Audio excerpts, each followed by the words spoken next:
I'm not one of those queens that gets booked out of town and I sit in the back and I wait for my number and then I go into the back room. No, bitch, that's not what I'm there for. Yeah. And as far as I'm concerned, I do drag for everyone. And I am there for everyone else in the room. This is not about people being there for me. This is about me being there for them so that they can have the amazing experience that they wouldn't get to have unless they came to Los Angeles. Yeah. So when I go out of town, it's a big deal for me and I take it very seriously because I want to give them the full LA experience, you know? And the Rhea Litre experience as well, so. Yeah, you get all of it. You know, she's an experience. She is. You know, she will cross her legs and open them. We actually had a couple fun late nights when I first moved here. You were very friendly and sweet, showed me around. Well, you know, I'm very friendly after 2 a.m. But, you know, I do those a few far between now. You know, I'm getting older and she's a boss. Right. She's a boss. She doesn't like to get carried out of clubs. No. Which is a lie because I was just carried out on Tuesday. Were you? But I have another excuse for that. But those moments are very important for nightlife and in our community. I feel like those moments are the moments that you really connect with people. So we've been friends ever since. I love you. We got to go see that play together too with Trey McCurley. So I live for you. And you're a legend. Come on. Darling. Gay pimp. Oh my God. What? I performed soccer practice at Tiger Heat when it first came out. What, 2000? Yeah, 2003. Yeah. I performed it, Johnny. Wow. I live, so full circle. I love you. Sweetie, where's that VHS tape? I have no idea. Please don't bring it up. Oh my God, that is amazing. I bet you look better doing that than me. I'm sure you did. Girl, I don't know. I had nothing. No meat on my bones. No ass. No, just nobody was having soccer practice with her. Oh, make sure to follow Hey Qween on all social media at Hey Qween TV, right? Do it. Sweetie, so we saw a little bit of the taste of your beginning of drag. You saw the girls and you made it a point to go in there and get a drag mother. Yeah, get what you want, baby. Yeah, and then, so what was your early...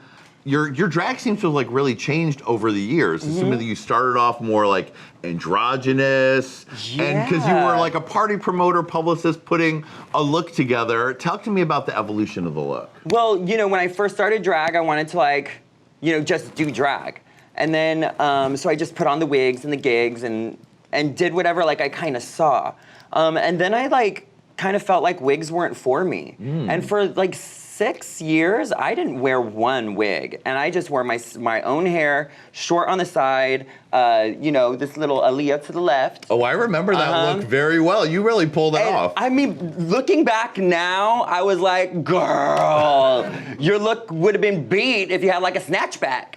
But like, but at that time, like, I was really ruling. I was really working all the fierce parties. I was doing them with all the fucking hot boys. I was getting all the drugs, all the alcohol, everything that I needed, no cover, drink tickets, like all the things that I consider gold. And I'm so grateful for those years because I feel like that created the foundation of Rhea Litre.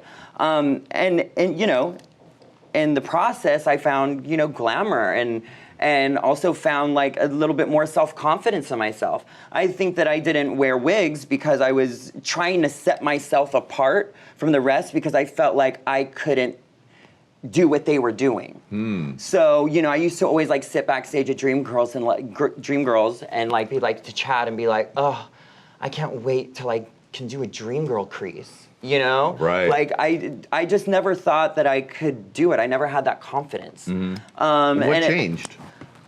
I think, you know, my friends giving me the confidence. Courtney Act gave me my first wig. She did. One of those good wigs by Vanity Wig. Honey, full lace, all, you know, that good lace that's real thin so you can't see it. You gotta wash the glue out. You know, I've learned that. That's good tip, pro tip. But I think it's just been watching all of my friends and them giving me the confidence and them knowing that I was, you know, the shit and knowing that I was holding myself back.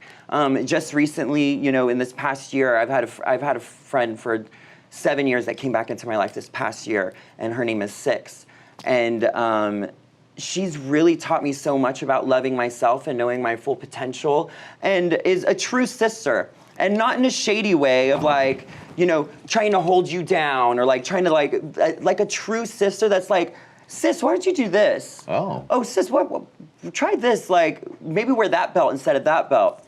And it's an opinion that I really like need and I really respect. You know, for a long time, all of my sisters, all of my drag family have left me.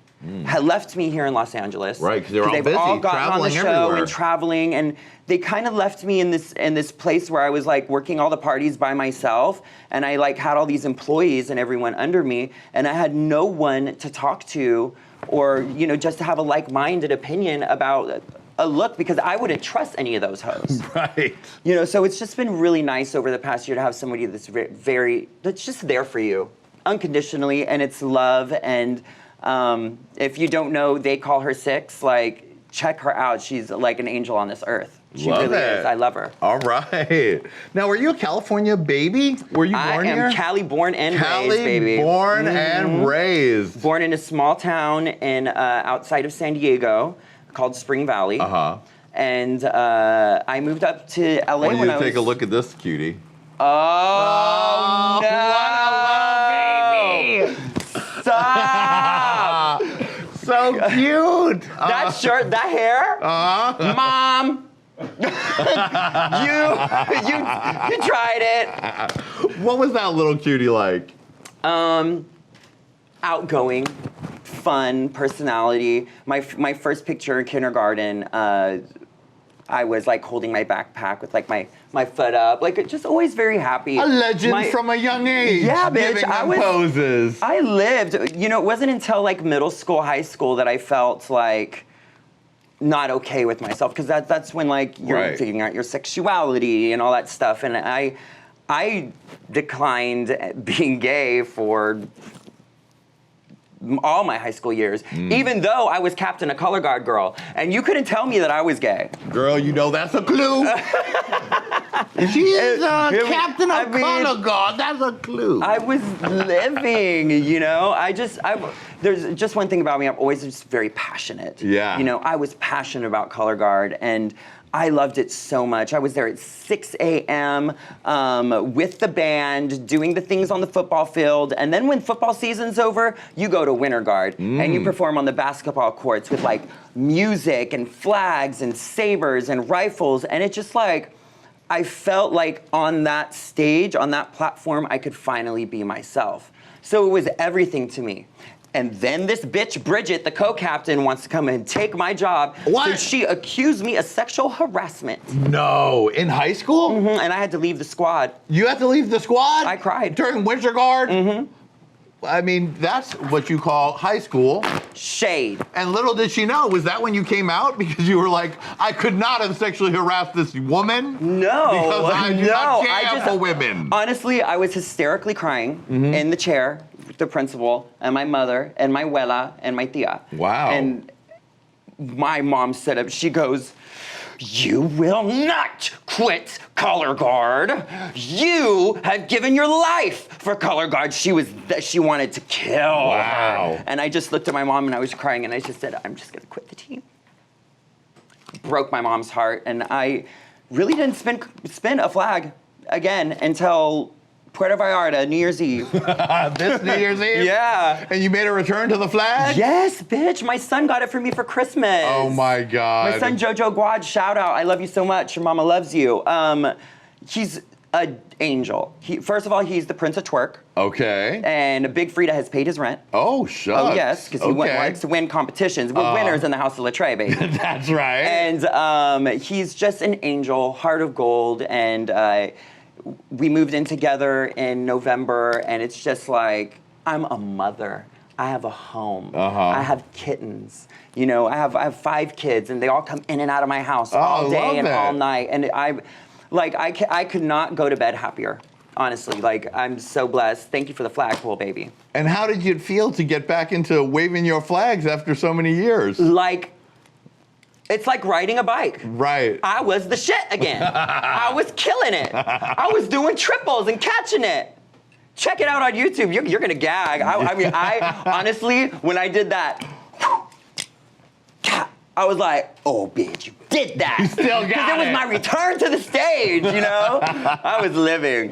So you were in Color Guard and Winter Guard, and there were clues that you might be of a light persuasion, but Yes. When did you actually come out to yourself, and then how did you come out to others? I came out to myself in LA. I came to LA to audition for American Idol, the second season. Okay. And I made it to the top 60 split. So I didn't get like onto like the live TV, but I got a taste of LA. Yeah. And I just felt like I couldn't leave that. My mother moved, my brother, my sister, me, all the way up here. She got a job at a financial firm. Wow. And I worked with her and got an internship at a PR firm and ended up in nightlife because the publicist was also doing White Party Palm Springs, The Abbey, Right, Dinah all the Shore big things, Weekend, yeah. David Copperfield, Blue Man Group. I was with him for 7 years, and I became his account manager for all of his touring. And so I was cute. I was making money. I was young. I had a boyfriend. It wasn't enough. It wasn't enough. And drag gave me what I needed. So I told my boss, I said, look, and my boss wasn't just my boss. He was my father figure. He was the first man I ever had a connection with that wasn't sexual. Wow. And not a family member. Right. I never, ever had good connections with men because I think I didn't have a father, so I was like, I always felt uncomfortable. But with him, he was my mentor. He taught me everything that there was to be a man, like work ethic, you know, how to present yourself in a fierce situation. You know what I mean? And it was hard for me to leave that firm because I was like leaving my dad. It was like leaving the nest. Right. And he said, I support you. Whatever you want to do, whatever you need to do to make you happy. And Phil Lobel, I love you so much. Thank you so much for letting me do drag and give me the confidence to do drag because, bitch, I'm on Hey Qween. Yeah. Okay. I mean, your work ethic has really been something that I've really noticed about you, is that you keep, because, you know, a lot of people want to complain if they haven't gotten on Drag Race that they can't tour, they can't make enough music videos, or they can't do it. But you've done all those things. Listen, I didn't do drag to do Drag Race. I did drag before Drag Race was super popular. Yeah. I was a fan of Drag Race season 1. I handed in Morgan McMichael's casting tape to Durano Fur. Right. You know, like I was that bitch. I was always. Season 3, bitch. Huh? So you also was on season 3 audition. Oh, you bitch. saw that? She was there Did with you, I think. Were you there both with are me, in Lady that. Red? You Yes, were bitch, I there. was there, bitch. I'll tell you, I think it was one of the first death drops on TV. Yes. And RuPaul did one of these. Yeah, literally. And I thought for sure, I was like, ooh, if not season 3, she's gonna make me. You know? And they were like, no, bitch, we'll wait. We'll wait till you put a wig on. That was Lady Red, that was your famous "Let Us In." They show it every year. Oh, yes, bitch. They had us standing In on the the line. line. You know, I don't play that, honey. And then I chose to be like the tallest bitch around, so I was like, I'm gonna wear heels today. Got there, it was a line of bitches. I was like, let us in! And they like, who is this bitch? Put her in the line, let her go. Wasn't Then that I saw- line amazing though? Girl, the line was amazing. Because it was so full of girls. It was so full of girls that we've all seen in LA for so long, and we all just wanted so much to be a part of it. Yes. And that was the only season that they did that. Yeah. And I thought that moment was really magical that they It did was. for us in this local LA community, because you Yeah. got to see everyone kind of go and like put on their best and like try to impress. Yeah. And that was one of my favorite episodes, not just because I was on it, but because of what it showed about LA drag queens and LA drag culture, because it was based here. Only the LA queens really knew. And it was cool, like La Familia. I love it. I love it. It's so crazy to look at those casting specials and you see so many people who we never even thought of hearing of or looking at, and now we all know them very well. Yeah, I love it, bitch. I feel like I've been born with these people. Yeah. Hello, children. To see part 3 of this interview, click here. To see more Hey Qween fabulousness, click here. And don't forget to subscribe, bitch! Hey! Hey! Hey!